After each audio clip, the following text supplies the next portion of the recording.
Le Club notarial de l'immobilier, mardi 30 mai 2023 sur Radio Imo. Bonjour à tous, bienvenue sur Radio Imo. Dans le cadre du Club notarial immobilier, je suis en compagnie de Barbara Koreniougin. Bonjour. Bonjour. Présidente de Cushman & Wakefield France. Pouvez-vous nous présenter ce groupe ?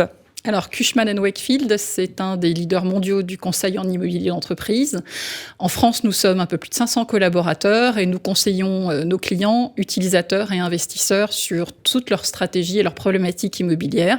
Nous sommes implantés sur 18 bureaux en Île-de-France et en région. Alors, on vient de parler pendant 1 heure lors du club notarial du marché tertiaire. Pouvez-vous déjà nous définir qu'est-ce que l'immobilier tertiaire ? Alors, l'immobilier tertiaire, ce sont les immeubles dans lesquels sont produites des activités économiques mais non industrielles. Donc, c'est le bureau, c'est la logistique, c'est le commerce, c'est l'hôtellerie. Donc là, le premier trimestre 2023 s'est écoulé. Que peut-on dire de ce marché tertiaire pour ce début d'année 2023 ? Alors, ce qu'on peut dire, c'est qu'il démarre de façon plutôt timide, tant au niveau du marché locatif des bureaux qu'au niveau du marché de l'investissement, toutes classes d'actifs tertiaires confondues. Au niveau du marché locatif bureau et notamment Île-de-France, on connaît un premier trimestre qui est en repli de l'ordre de 37% par rapport au premier trimestre de l'année 2022. Et pour ce qui concerne le marché de l'investissement, là aussi, il est en repli, puisqu'avec 3,3 milliards de transactions enregistrées au premier trimestre 2023, on connaît un repli de 35% par rapport au premier trimestre 2022. Alors, plusieurs causes. Déjà, l'environnement, avec des taux qui remontent. Alors, plusieurs causes, vous avez raison. D'abord, les taux directeurs qui restent élevés. Du coup, un coût de la dette qui est très élevé comparativement à ce qu'on a connu les 10 dernières années. Donc, l'accès à l'argent facile, c'est fini. Un environnement économique qui est compliqué à lire également, avec un environnement géopolitique, la guerre en Ukraine, début mars, la faillite de banques aux US, etc. Tout ça, effectivement, est de nature à créer de l'incertitude, à la fois dans l'esprit des utilisateurs et à la fois dans l'esprit des investisseurs. Alors, pour ce qui concerne les utilisateurs, je serai un peu plus nuancée parce que les besoins d'adaptation du parc sont importants, à la fois qualitativement pour répondre aux enjeux de qualité d'immeubles qu'attendent aujourd'hui les collaborateurs des entreprises. Et quand on voit que le marché de l'emploi reste extrêmement dynamique, que le taux de chômage n'augmente pas, la guerre des talents continue. Par conséquent, les entreprises cherchent des immeubles avec les meilleurs services, la meilleure centralité, donc besoin d'adaptation de leur parc immobilier. Et puis deuxièmement, besoin d'adaptation également de leur parc lié aux enjeux du décret tertiaire et aux critères ESG. Donc, j'espère et j'imagine que cette décroissance, on va dire, des volumes transactés au premier trimestre n'est pas le signe d'un manque d'appétit des utilisateurs, parce que si je regarde sur l'activité commerciale que nous enregistrons dans nos bureaux, elle reste extrêmement dynamique. Le volume de grandes transactions qui sont à l'étude aujourd'hui, donc par grandes transactions, je parle des transactions de plus de 5000 m², reste au moins équivalent au volume de transactions de plus de 5000 qui se sont constaté et placé l'année dernière. Donc, je suis plus nuancée sur le marché locatif. Sur le marché de l'investissement, effectivement, il peine à retrouver vraiment ses couleurs parce que le coût de la dette est important, l'acceptation des valeurs et, trouver un point de rencontre entre les attentes d'un vendeur et les attentes d'un acquéreur reste difficile en ce moment, les valeurs s'étant assez peu corrigées, il faut être honnête. Donc le coût de la dette, vous l'avez dit, est plus important. Est-ce qu'on était dans une période anormale où il y avait un excès de liquidité, l'argent coulait à flot ces dernières années ? Est-ce que pour vous, c'est un retour à la normale ?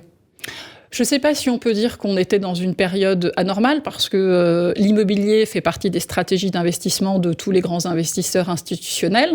Donc, pour ceux qui étaient en retard, ils ont profité de cette période où, effectivement, le coût de la dette était peu élevé pour investir et rééquilibrer la part d'immobilier dans leur portefeuille.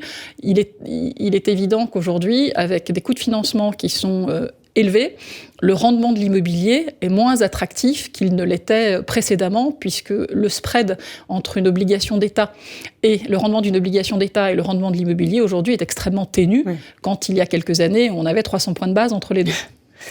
Concernant le marché parisien, et puis après on verra le marché régional, qu'en est-il de ce marché parisien et en Ile-de-France ? Alors le marché parisien, il se lie différemment selon qu'on est dans Paris ou qu'on est à l'extérieur de Paris. Le marché parisien reste dynamique, même si le premier trimestre a été un peu en deçà de nos espérances en termes de transactions. Mais si on parle des chiffres 2022, le marché parisien a représenté 50% de la demande placée en 2022 et presque 37 ou 39% de la demande placée sur les transactions de plus de 5000 m². Donc du point de vue locatif, c'est un marché extrêmement désirable pour les utilisateurs qui sont tous en quête de centralité. De ce fait, on a effectivement un taux de vacances qui est très faible, des valeurs locatives qui continuent à croître. Aujourd'hui, on parle d'un loyer prime à 960, on parlera bientôt, je pense, d'un loyer prime à 1000 €. Le marché du coup de l'investissement sur la base de ces fondamentaux locatifs qui restent solides, le marché de l'investissement en bureau en Ile-de-France, et en particulier Paris représente 50% du marché de l'investissement en Ile-de-France. Donc on voit bien un focus sur Paris intramuros. Ensuite, la deuxième couronne, ou la première couronne plus exactement, le marché est très contrasté selon là où on est, puisqu'on a un effet de ciseau entre un volume de transactions locatives qui ralentit et un volume de livraison qui s'est accéléré ces 3 dernières années, puisqu'on a livré ces 3 dernières années 2 500 000 m² de bureaux neufs qui peinent à s'écouler. Donc on a une situation assez inédite et assez paradoxale, oui. Oui. Et du coup, quel sera l'avenir de ces bâtiments s'ils n'arrivent pas à trouver preneur ? Alors, pour ce qui concerne je pense que d'abord, ce qu'il faut comprendre, c'est que les utilisateurs aujourd'hui, quels qu'ils soient, se positionnent aujourd'hui du fait du décret tertiaire, des enjeux ESG, privilégient effectivement, pour en tous les cas les grandes surfaces, les immeubles neufs et de première main. 85% dans des transactions de plus de 5000 m² se sont placés sur des immeubles neufs et de première main. Comme il y a effectivement aujourd'hui une rareté de l'offre dans Paris intramuros, par voie de conséquence, on peut imaginer que les critères de recherche des utilisateurs en grande surface vont s'élargir et on voit effectivement déjà au premier trimestre des grandes transactions qui se sont positionnées sur le sud de l'Île-de-France en première couronne. Donc par voie d'évaporation, les immeubles qualitatifs qui offrent une bonne desserte, des services à la hauteur de ce qu'attendent aujourd'hui les utilisateurs, vont bénéficier de cet effet d'évaporation du fait de la rareté de l'offre dans Paris intramuros.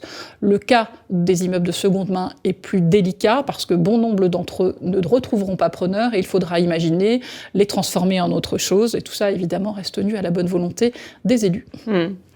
Concernant les régions, maintenant, on constate une bonne résilience ? On a une bonne résilience des marchés régionaux, en effet.